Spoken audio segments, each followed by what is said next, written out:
Bonjour à tous, étape 21 aujourd'hui à la citadelle de Besançon, une ville historique notamment pour la naissance de Victor Hugo.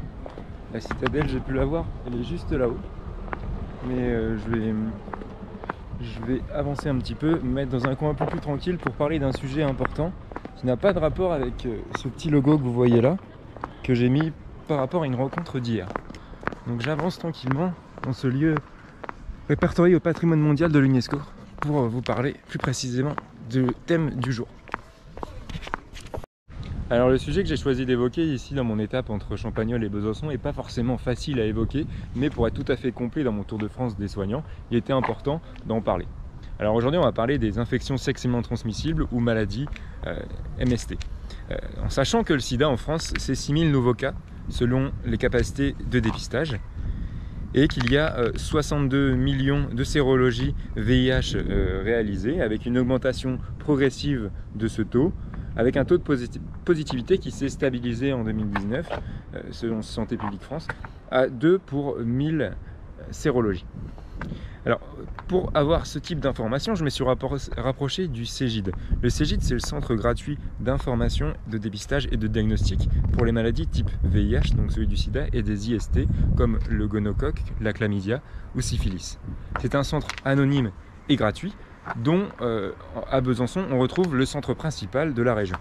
Alors, ce centre, il est constitué de médecins spécialistes en vénérologie, d'infirmiers et de secrétaires médicaux. Il y en a un par département, important, qui gère le budget qui lui est alloué par l'État. Et bien, déjà, les objectifs de ce centre, c'est de dépister, traiter, orienter pour ce type de pathologie. Surprise de rendez-vous, gratuit, il n'y a pas besoin d'avancer de frais, ni besoin de carte vitale. Alors pourquoi, pour qui? Donc c'est pour un tout public, en tout cas ceux qui sont volontaires.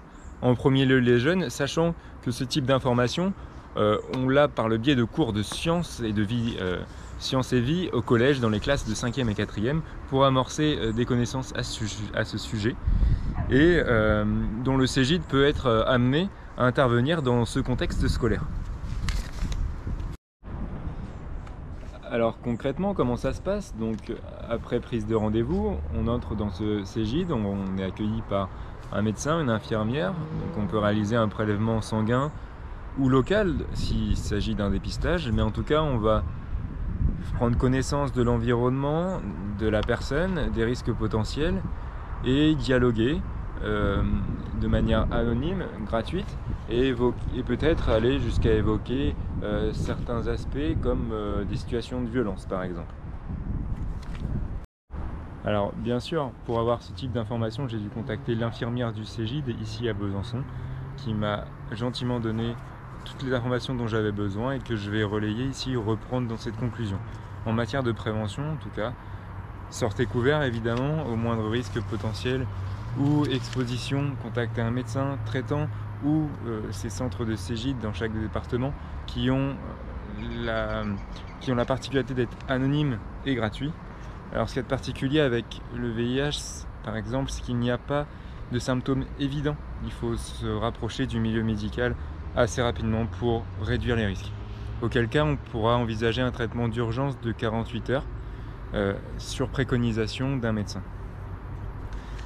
Alors pour finir et reprendre les propos d'Axel Kahn avec le dépistage du cancer par exemple, on remarque que l'accès à ce type de structure et le dépistage du VIH en France a réduit de 60%, ce qui est énorme, et on se rend compte du voile imposé par la crise sanitaire et le confinement sur ces enjeux de santé publique qu'il est important de parler aujourd'hui.